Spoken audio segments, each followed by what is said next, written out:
Amateur junk. Next. The open-plan bullpen fell silent. Every set of eyes darted between the crumpled paper and the young woman who'd handed it over. Find a hobby blog, Akari. We don't run pieces on nobodies no one has heard of. She didn't even glance at the photographer portfolios. Not a single page. As Akari packed her bag to leave, a folded note slid onto her desk. Yuka scurried away without a word, handwritten in quiet blue ink. I loved your pitch.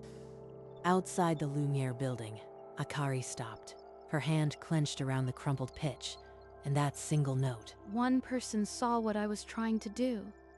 One is enough to start. She opened her phone. The screen glowed with a dashboard she had never shown anyone at the magazine. Principal Access. Publisher. The silent owner of Lumiere magazine for 8 years. In her quiet apartment, Akari smoothed the crumpled pitch beside Yuka's note. 2 pieces of paper, a world apart in meaning. I loved your pitch.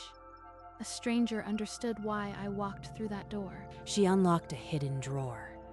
Inside lay her father's worn journal and a small silver-framed photo. The journal opened to a page written in Kenji's steady hand. A magazine must be a home for voices no one else will print. 8 years ago, a hospital room, the beeping of machines.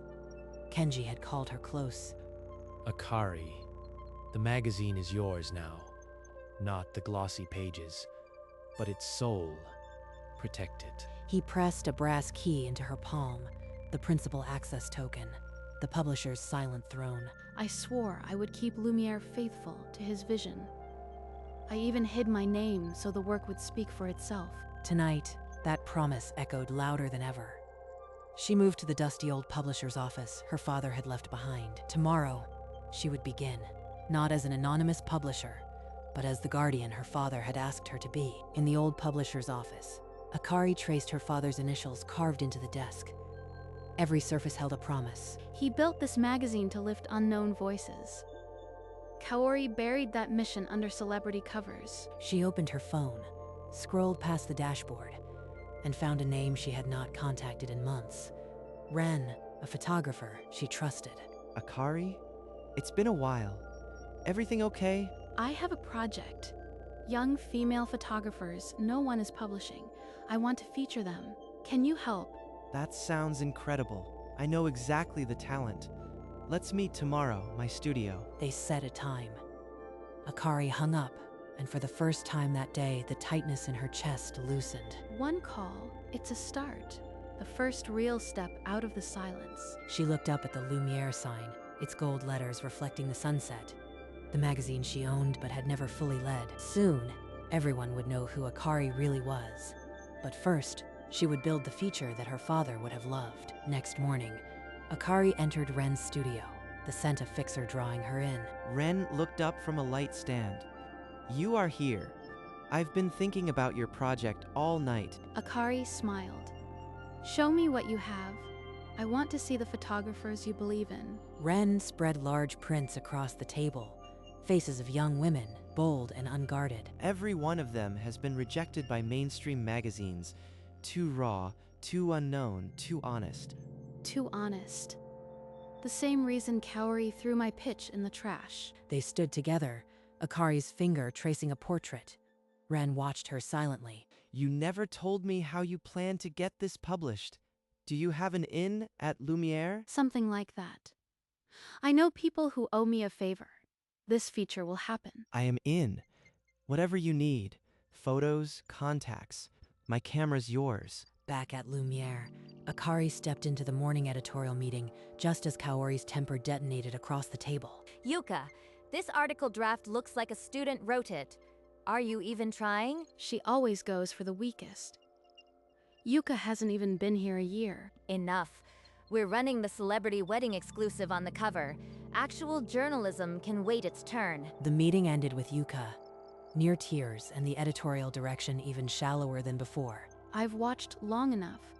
Kaori is hollowing out my father's magazine, cover by cover. It stops now. That evening, Akari picked up her phone and called the chairman of the board directly. This is the publisher. I need an emergency board meeting tomorrow. No delays. The chairman agreed immediately, No one ignored a direct summons from the silent owner. Tomorrow, I stop hiding. That boardroom will see the real publisher. No more silence. The boardroom stretched in heavy silence. Akari entered, not as a staffer, but as the publisher who funded every salary in the room. Good morning. I am the publisher you have never met. I trusted my editor. That trust ends today. She slid a copy of the masthead across the table. The publisher name, Akira, glowed gold. Her pen name, her father's gift. Under Kaori, circulation dropped 30%. She buried unknown voices. My father built this magazine for the rejected. I am reclaiming it. She placed a crisp memo in the center. New pitch review policy. The chairman adjusted his glasses. Effective tomorrow. Every pitch receives written feedback. In-person dismissals are banned. Professionalism becomes mandatory. Silence. Then Akari added the final line. This rule is non-negotiable. If this board cannot enforce it, I will find a board that can... The vote was unanimous. Lumiere's editorial code was now the publisher's command. The hard part is done. Next, the memo hits the office. Kaori won't see the storm until it breaks over her desk. The memo landed on every desk at 9 a.m. From the publisher. No more oral rejections. Every pitch required written feedback. Kaori slammed the memo against her glass door. Who does this publisher think they are? Hiding behind a pen name for 8 years. Around her, the bullpen buzzed.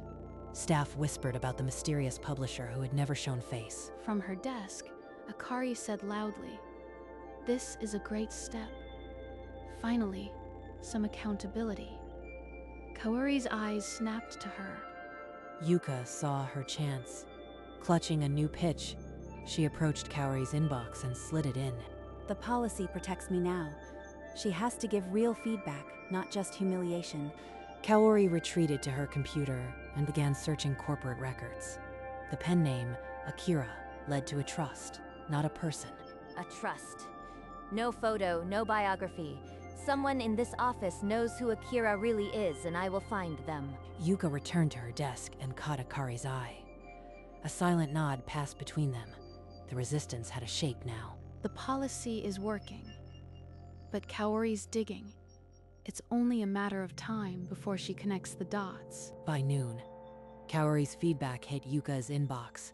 Cold, clinical, but policy compliant. The note read, "Lacks market relevance. Attempt something more commercial. Resubmit if improved." That's not feedback.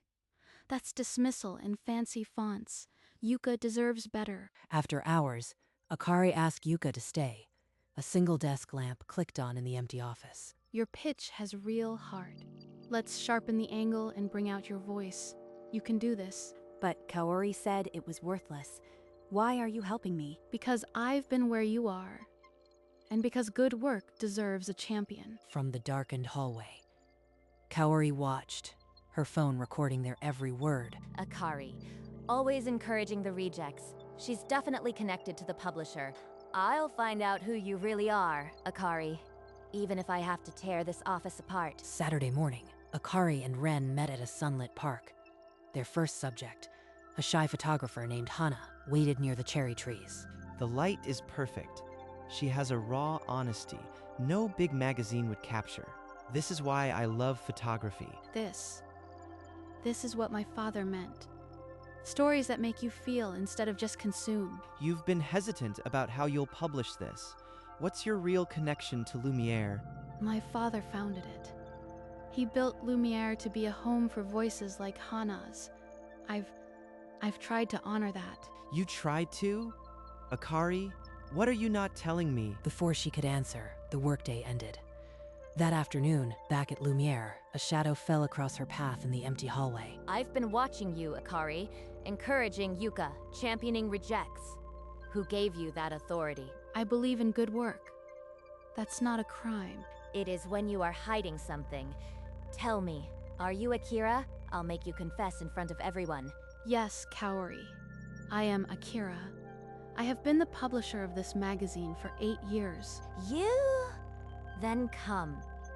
The entire office will hear this deception from your own lips. Kaori burst into the open plan office, dragging Akari behind her. Every head turned. Everyone, meet your so-called publisher, a junior staffer who thinks she can play boss. I'd like to call an all-hands meeting. Right now, conference room. I'll explain everything. In the crowded conference room, Akari held up the publisher's ownership certificate, gold seal glinting. This magazine was my father's dream. I kept silent to let the work speak, but Kaori turned it into a gatekeeper's playground. That ends now. Whispers rippled. Some staff looked inspired. A few glanced nervously at Kaori, their loyalty wavering. I stand with Akari. She believed in me when no one else did. That's the kind of publisher we need. Kaori's face twisted. She had lost the center. But in her eyes, a plan was already forming. Some of you have been with me for years. Don't let a sentimental air destroy your careers. But Akari was already at the boardroom door, a thick folder in hand.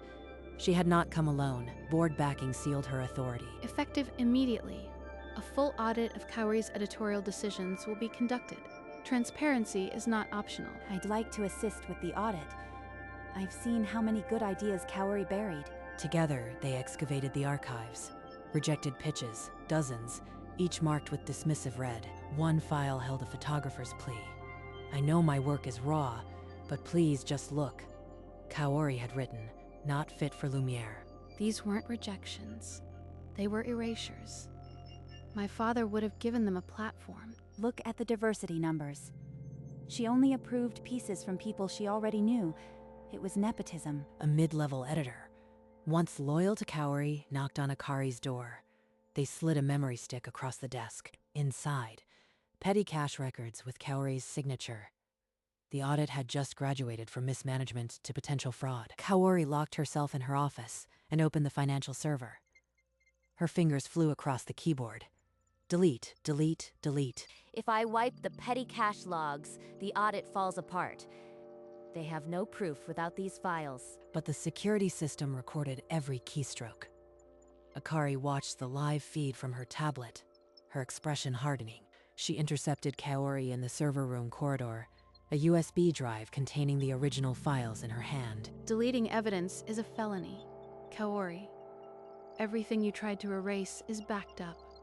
It's over. You can't destroy me. I gave my entire career to this magazine. You owe me loyalty. The board convened within the hour. Akari presented the security log, the original files, and the USB drive. A senior board member spoke. The publisher must decide. Kaori's position is untenable. What is your course of action? I could have her arrested tonight. But my father taught that leadership means offering a choice, not just punishment. She would give Kaori until dawn to resign quietly or face formal charges. The ball was in Kaori's court at dawn. Akari and an HR officer sat across from Kaori. The resignation letter lay unsigned on the table. I built this magazine's modern voice. You can't erase 20 years with a snap of your fingers. I am not erasing your years, Kaori. I am addressing the fraud you committed under this roof. Sign by noon. Resignation, no charges. Refuse, and the board will pursue legal action. You wouldn't dare. I have contacts, influence. I'll bury this magazine in scandal. Outside, the bullpen buzzed with whispers. The ultimatum had leaked. Staff traded anxious glances. If Kaori goes, I could finally pitch the photographer feature directly. Akari promised to listen. Yuka, whatever happens, be ready. This magazine will need fresh voices sooner than anyone thinks. I've rewritten my pitch 3 times. It's ready. I'm ready. Kaori stared at the unsigned letter. The clock ticked toward noon. The noise outside was a roar she couldn't drown out. At 11:58, Kaori's hand finally moved. The pen scratched across the paper. A jagged, furious signature. She shoved the letter toward Akari and stood. The scrape of her chair echoed like a final verdict. In the bullpen, Kaori paused at the center. Her voice, sharp as a paper cut through the silence. This is what happens when a child inherits a throne. You'll all miss my standards when Lumiere turns into a pamphlet. Thank you for your years of service, Kaori. I wish you well. Kaori did not respond. She walked toward the door, her box clutched like a shield. The door slammed behind her. The silence lasted 3 seconds. Then, Akari turned to Yuka and spoke loudly enough for the room. Yuka, effective immediately. You are interim features editor. Your first assignment, prepare a full proposal for the young photographer's feature. I won't let you down. Thank you, Akari-san. I have so many ideas. Around them, hesitant applause began. Some faces were uncertain, but for the first time in years, hope flickered in the Lumiere bullpen. The days that followed blurred into a creative sprint. Akari, Yuka, and Ren commandeered the main conference room, its walls soon plastered with photographs and layout sketches. What if we lead with this portrait full bleed? The negative space says as much as her expression. It feels brave. She has a natural eye. Raw, but fearless. With a little guidance, Yuka could redefine this magazine's visual language. Not everyone shared the enthusiasm. A veteran editor, once loyal to Kaori, muttered about style over substance. Akari pulled them aside for an honest, transparent talk. No reprimands, just clarity. Late one night, after Yuka had gone home, Akari and Ren lingered. 2 coffee cups, a single lamp, and the quiet hum of exhaustion. You haven't slept properly in days. But this issue, it already looks like the magazine your father described in his journal. Sometimes I am terrified I'll fail him. But looking at those faces on the wall, I think he'd be proud of what we're building. 3 days later, the final layout locked into place. Ren held the color proof next to the original negatives. Yuka checked the last caption. Every story aligned. I was so scared Kaori was right about me, but this is the magazine I've always wanted to read. Thank you for trusting me. Akari placed her hand on the proof copy. Her father's journal, the police pitch, Kaori's taunt, it all funneled into this single moment. The issue was ready. Tomorrow, it would meet the world. The presses ran through the night. At dawn, Akari and Ren stood in the print shop as the first copies slid off the line, still warm with ink. He held one up. Every name on this cover was once told they weren't enough. Now they're immortal. Hours later, on the office rooftop, Akari stared at the skyline. Her silence was louder than the city below. Ren, what if it flops? My father's name is on that masthead. I can't let his memory become a punchline. He pulled a vintage camera from his bag. This was my first. I carried it through every rejection. Fear is only the first frame.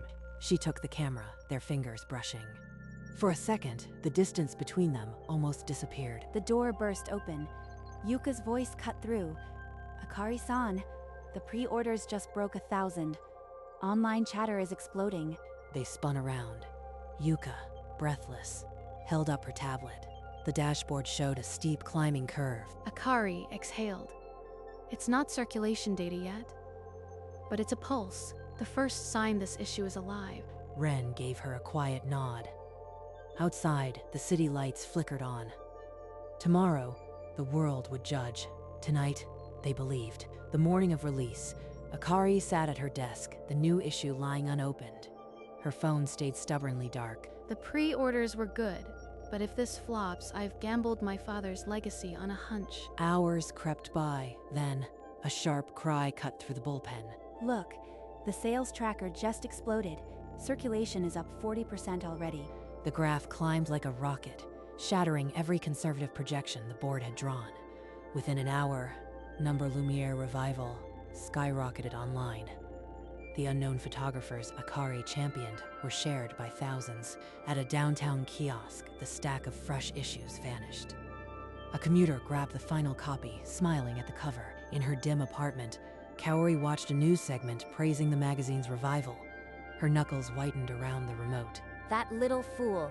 She's turned my resignation into her victory lap. This isn't over. Back at Lumiere, Akari finally allowed herself a trembling smile. Her father's legacy had found its voice. By midweek, trade journals featured Yuka's face. Rising Star read the headlines. In the interview, she said, "A publisher who believes in raw talent can restart an industry." Across town, Kaori's proposal for a tell-all landed in spam folders. Not a single outlet responded. She slammed her laptop. The industry that courted her now treated her like a stain. Only a minor tabloid printed a note. Fallen editor. The Kaori miscalculation. buried below a perfume ad. The magazine was nominated for Editor of the Year. The board's congratulations came handwritten. You did this. Your voice led this magazine out of the dark. We did it together. I just wanted to prove Kaori wrong. Ren sent a photo. The vintage camera, loaded. His caption read, "Fear is just the first frame." That night, Kaori sat alone, scrolling headlines she never made. The silence was heavier than any article. Streamers crisscrossed the Lumiere bullpen. Champagne flutes replaced coffee mugs, and every desk had been cleared for the celebration. Before we celebrate our issue, I have one more announcement. Yuka, please come forward. Effective immediately, you are no longer interim. Yuka, you are Lumiere's permanent features editor. I don't know what to say. When I wrote that first note, I never imagined this. None of this was mine.